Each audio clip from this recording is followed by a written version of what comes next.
Hello guys, tales of demon and god के इस episode में आप सभी का स्वागत है। हमने इसके लास्ट एपिसोड में देखा कि नियली और उसके सभी साथी 9 डेडली प्लेस के 9th फ्लोर पर अपने अपने मास्टर्स के साथ सोल मैजिक सील को परफॉर्म कर रहे होते हैं। लेकिन तभी नियली अपनी बारी आने पर अंडरवर्ल्ड कंट्रोलर को अचानक रुका देख सोचता है कि कहीं उन्हें गॉडेस के बारे में तो नहीं पता चला। अब आगे एपिसोड का स्टार्ट उसी सीन के साथ होता है जहाँ हम देखते हैं अब नियली को भी अंडरवर्ल्ड कंट्रोलर ने सोल मैजिक सील परफॉर्म कर दी थी। नियली उस सील को लगा देख हैरान था क्योंकि उसे लगा था कि मास्टर को जरूर गॉडेस के बारे में पता चल गया होगा। लेकिन तभी मास्टर बोलते हैं, इस मैजिक सील के बाद अब तुम तीनों मेरे डिसाइपल्स हो, तो अब फ्यूचर में तुम जब भी मिलोगे मुझे मास्टर कह के बुलाओगे। जिसपे नियली और उसके साथी डिसाइपल्स उनका थैंक्स करते हुए कहते हैं, जी मास्टर। और फिर अंडरवर्ल्ड कंट्रोलर सभी डिसाइपल से कहते हैं, अब तुम सबके पास ड्रैगन मार्केट रियलम तक जाने में केवल 3 महीने का ही समय है। इन 3 महीनों में आप सभी अपनी अपनी फैमिली से 5 साल के लिए अलविदा बोल दें, क्योंकि एक बार ड्रैगन मार्केट रियलम का डोर ओपन हुआ तो आप सभी को अपनी अपनी फैमिली को पीछे छोड़ हमारे साथ ग्रेट डिवाइन क्लैन की ओर चलना होगा,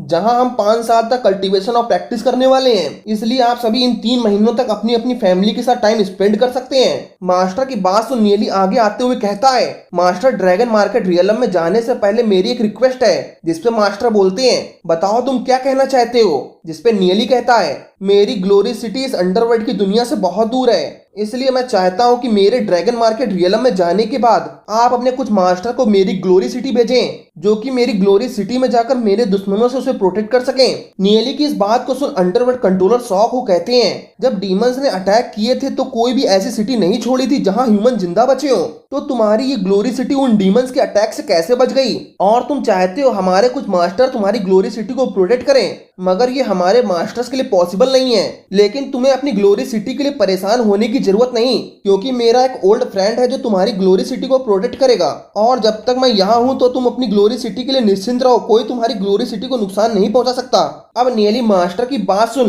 अपनी ग्लोरी सिटी के लोगों के लिए एकदम निश्चिंत तो अंडरवर्ल्ड कंट्रोलर का थैंक्स करते हुए सोचता है कि मास्टर के वो ओल्ड फ्रेंड कौन है जिन्हें मास्टर हमारी ग्लोरी सिटी को प्रोटेक्ट करने के लिए भेज रहे हैं। और मास्टर को देख मुझे ऐसा क्यों लग रहा है कि मास्टर अपनी पिछली लाइफ में मर्फी थे। लेकिन तभी सायु नियली की ओर आते हुए बोलता है, जब सभी डिसाइपल्स ने अपने मास्टर के साथ सोल मैजिक सील बना ही ली है तो अब हम ड्रैगन मार्केट रियलम में जा सकते हैं। और यहाँ सायु नियली को अपना स्पेशली ध्यान रखने को कहता है। चू सायु की इन बातों को सुन सोचता है, ये सायु बहुत ही कमीने टाइप का बंदा है जो स्टार्ट से ही अपनी बातों को हमसे छुपाता आ रहा है। तभी नियली सायु से कहता है, तुम मेरी चिंता छोड़ो, बस तुम अपना ध्यान रखना।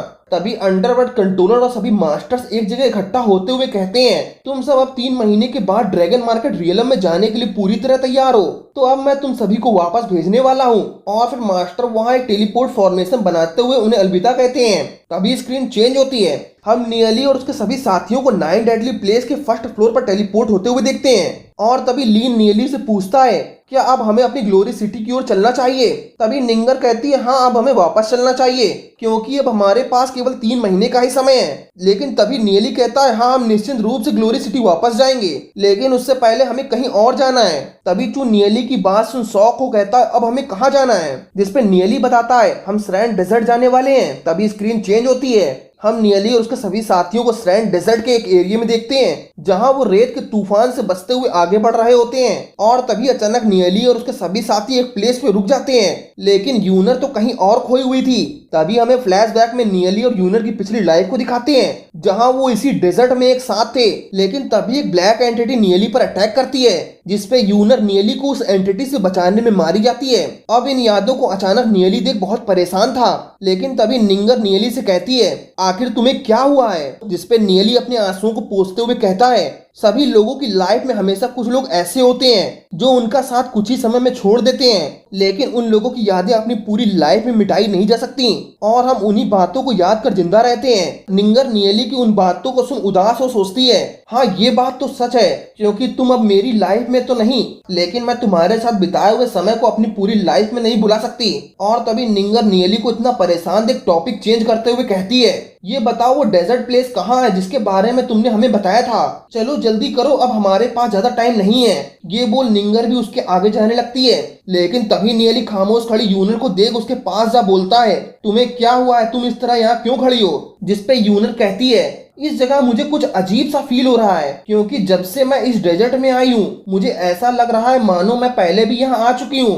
क्योंकि मुझे इस डेजर्ट से कनेक्टेड कुछ यादें आ रही हैं और इन यादों से मुझे खुशी और दर्द दोनों हो रहे हैं। मुझे नहीं पता कि मुझे क्या हुआ है। अब नियली यूनर की इन बातों को सुन बहुत शौक को यूनर से कहता है, मुझे बताओ तुम्हें क्या याद आ रहा है। जिसपे यूनर कहती है, मेरी मेमोरी बहुत धुंधली है, मुझे नहीं पता कि ये यादें किसकी हैं और ये मेरे माइंड में क्या कर रही हैं। तभी नियली को अपने सामने देख यूनर को याद आता है कि पिछली लाइफ में वो नियली के साथ इस डेजर्ट में आई थी, जहां अचानक एक ब्लैक एंटिटी के ग्रुप ने उनका पीछा किया।